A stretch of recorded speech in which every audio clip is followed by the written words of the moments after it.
Being in classes today, and while they focus on school and social activities, school administrators are focusing on keeping them safe during their stay. It has become one of the top priorities for college campuses across the nation in the wake of the tragedy at Virginia Tech.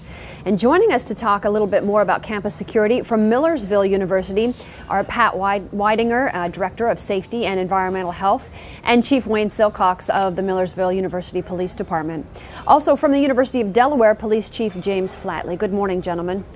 Good morning. Good morning. Well, first of all, let's start with you, Chief Flatley. What has changed at the campus since Virginia Tech? What emergency plan was in place? Well, after the tragic incident at Virginia Tech, the university realized that we need to look at everything we had in place at that time.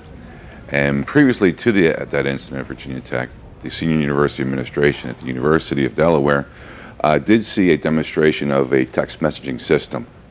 After the incident at Virginia Tech, those plans were sped up, and presently we have contracted with a vendor for a text messaging system for the University of Delaware.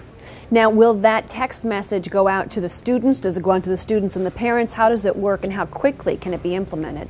Well, at this time, the first step is to get the information from the students, faculty, and staff. We have to obtain that so when the system is activated, we can get in touch with individuals. So we're at the beginning of the process, and now we also are developing protocols and procedures as to when it will be implemented.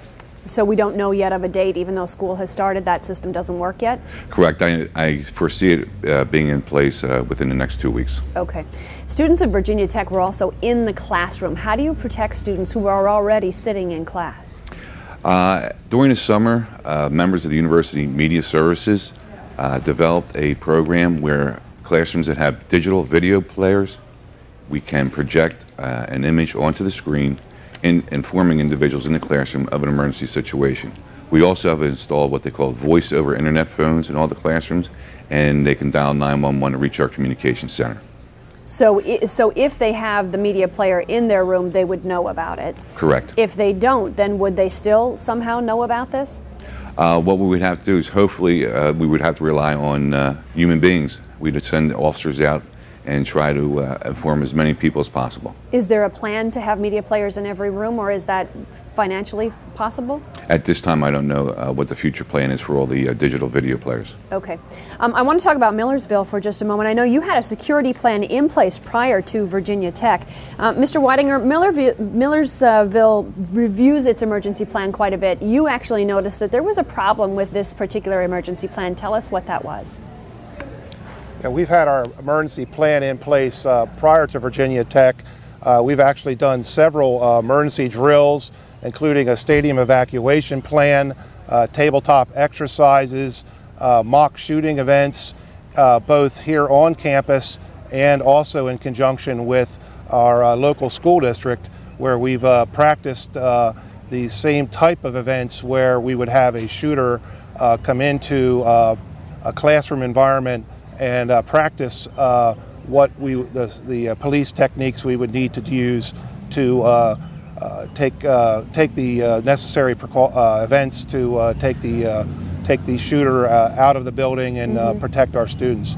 And what about outdoor activities, graduation, sporting events, and things like that, where it's a little harder to contain? Yes, we actually had a stadium evacuation drill last year at this time. You could probably see the stadium behind us, where we actually practiced evacuating the stadium in an emergency situation. And out of that event, we actually learned a lot about what you need to do to try to move a large mass of people out of a stadium in a quick amount of time, where to take them in the event of an emergency, take them to a safe shelter. And from that event, we learned a lot about communications that you need to do. Also, we made some necessary improvements to the stadium, including putting a new fence around our stadium with some necessary improvements to our gates. We now have new gates that are large enough to facilitate bringing in emergency vehicles and to allow large numbers of people to leave through those gates quickly. It seems like you really have given great detail and attention and financial backing to this. Chief Silcox, tell me about your department. How do you train for such an event and what's being done? Okay, we realize that the time to find out if your plan works is not when the incident takes place. We reviewed our plan numerous times, especially just in the post-Virginia Tech time period. The technology, the thought process on the force-on-force training and whatnot has advanced considerably. We train regularly with my officers and the local police department that will be assisting us.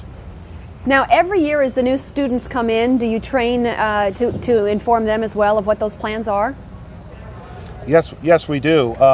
We have training with our new students and our new faculty and our new staff every year when they come in, and communicate them. Matter of fact, we have a new pocket, or it's a little bit bigger than a pocket, emergency quick use guide, which is a summary of our existing emergency operations plan that will be going out very shortly to everybody on campus, including our students. Okay. It's a one-page summary of every emergency plan we have: what to do in case of a fire, what to do in case of a chemical spill, what to do in case of a pandemic, flu, etc. Police Chief James Flatley, let me talk to you for a moment, because it sounds like at Millersville University they obviously have a very extensive plan in place. Are you also practicing with the security there and with the staff and training everyone on campus on a yearly basis like this?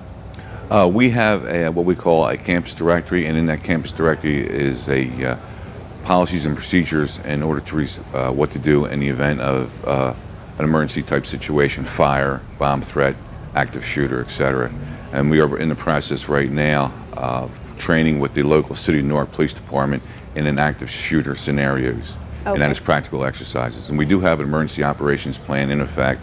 It was just recently reviewed by a company. Consultants came in, and now we're rewriting it to meet the needs of the university. Police Chief James Flatley, Pat Weidinger, Director of Safety and Environmental Health, and Chief Wayne Silcox.